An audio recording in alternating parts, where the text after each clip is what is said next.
the one piece of advice that I got when I started this whole journey was that somebody told me, they said, nobody is going to advocate for your kids but you. No one's going to fix this but you. So stop being scared.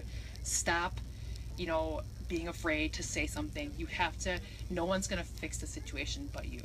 And that was probably the best piece of advice that I ever got that helped me put my foot forward to drive 3.5 hours to get here. You know what I mean? To be able to sit here in front of a camera, live on Facebook and just, I feel like we're extremely lucky that we have been able to beat something that many parents won't ever be able to. I feel very, very fortunate, but I want them to know that there is hope. What are the challenges that your boys have still today? I know they're doing really well, but what has this vaccine taken from them still that's not quite there? This one, we just can't get over his tummy trouble. We can't figure out what's causing his tummy troubles. He's very smart, he's reading, he's writing, he's very smart, but he's got these tummy troubles that just won't seem to go away. This one has some social anxieties. He reads like a superstar. He's got very good penmanship. He's very smart with math. Academically, he's very smart, but he's got some social trouble. He's got some sensory issues. We're just now able to start cutting fingernails and haircuts without causing problems.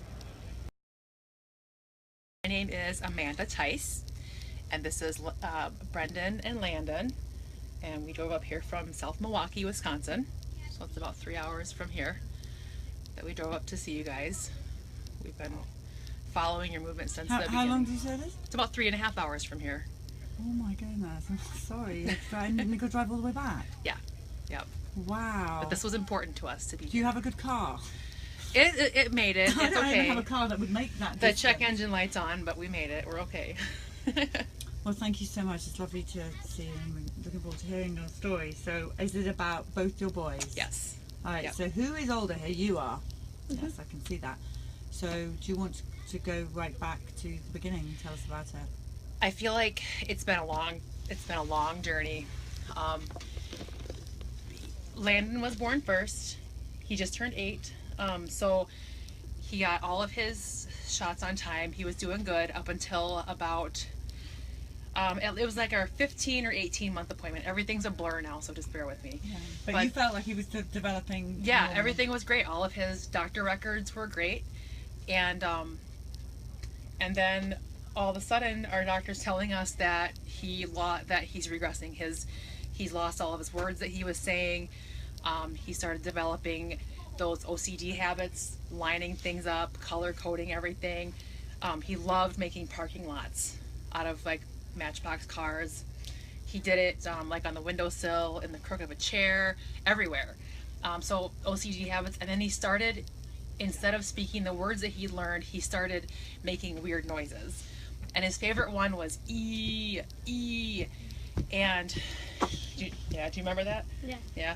So we went to go see some of the best doctors, and these best doctors all, some of them told us, oh, autism's not real. It's just something that, is overdiagnosed, and all kids make those noises, and all kids, make those parking lots, and all kids line things up like that. And it just didn't feel right.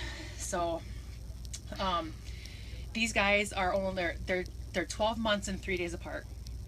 So they're very close together, and before we knew what was happening to this one, it was happening to this one. This one didn't react the same way. This one, we ended up in the hospital because of he was writhing on the floor, making insane primal noises, just screaming his head off. It was so scary for 45 minutes, arching his back, and so we ended up in the hospital. Sorry, what age was that? You about 15 or 18 months. Same age as well. Yeah. That followed, I should go back a little bit, it followed a fever. He had a really high fever for about 2 weeks. And I'll never forget that time because we had a snowstorm in Milwaukee that gave us 6 feet of snow. And we were trapped in the house with this little boy with this terrible fever. And I was scared to death he was going to die because we couldn't get out because of all the snow. So I will never forget that time, ever.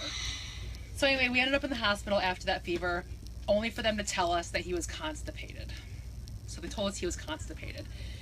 So then from there, we just took signs from God that we were supposed to go on this path. So we took a biomedical route.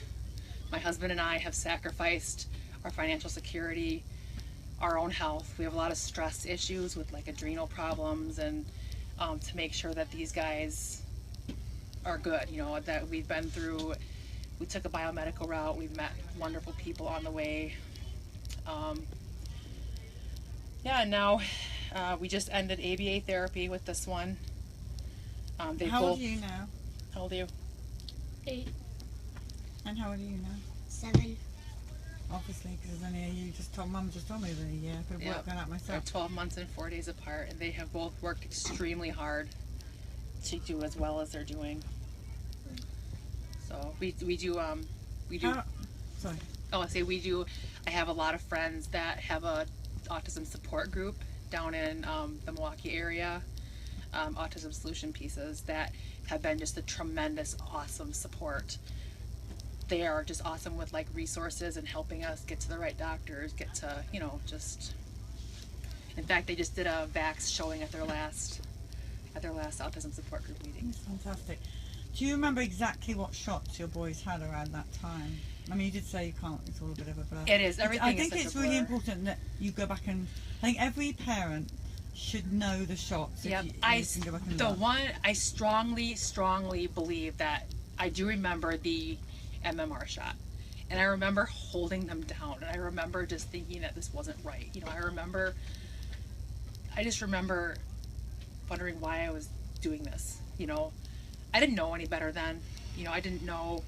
I mean, we were all pro-vax once, right? You know. But yeah, I do. I don't remember the other ones, but I strongly remember MMR, and those were the last shots that they had. I wish we would have documented more. I wish there would have been somebody to help me along the way to tell me that I should have written this stuff down, that I should have, you know, paid closer attention. You are wonderful boys. You know that. So, thank you. You Thank you, are thank you. wonderful.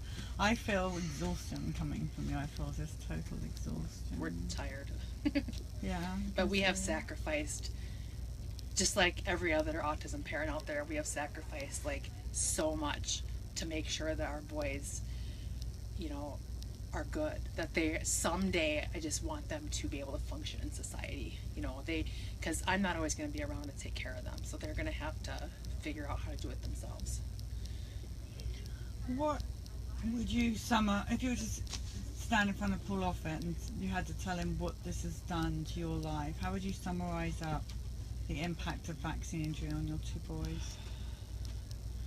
I don't even know. I don't even know what I would. It's like it's hard for me to sit here right now and try to recall all this because we've been through so much. You know, I really now I'm at the point where I strongly advocate for informed consent. I'm angry that nobody offers the inserts, that nobody tells people what the potential side effects are. You know, that nobody. I'm just. You know, I can't honestly run around and be anti-vax if nobody understands what the risks are, you know. So I think more than anything now, I strongly advocate for transparency. That's what I want more than anything. I don't want people to be forced to do something that they don't want to do. And they need to know, because you and I, when we took our precious boys and children, we didn't even know there could be a Right, problem. exactly. You know, when that wasn't even on the cards. When these guys were born, when I was still on the table in the labor and delivery room, I remember them asking me, "Do you want the Hep B shot?" I said, "Oh heck yes, I do. I don't want my kids getting hepatitis B." I didn't even know what that was.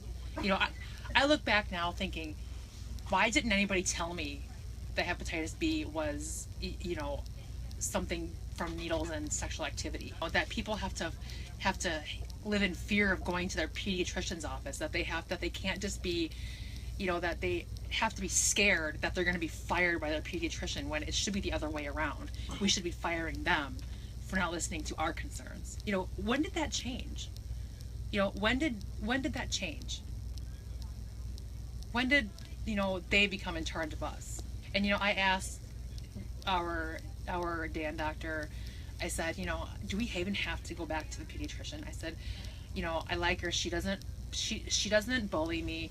But I said, do we even have to go? Because we don't get shots anymore. Do we have to go? And he said yes, because he said you have to go because more parents need to stand up and more parents have to decline and let them know that we're not standing for it anymore. That's one of the only reasons I go. These guys really have no reason to have to go. I just wish that more people would have like told me to be more open-minded. I wish they would have told me to, you know, look at both sides of this, you know, of the issue. I wish somebody would have spoken up more, you know.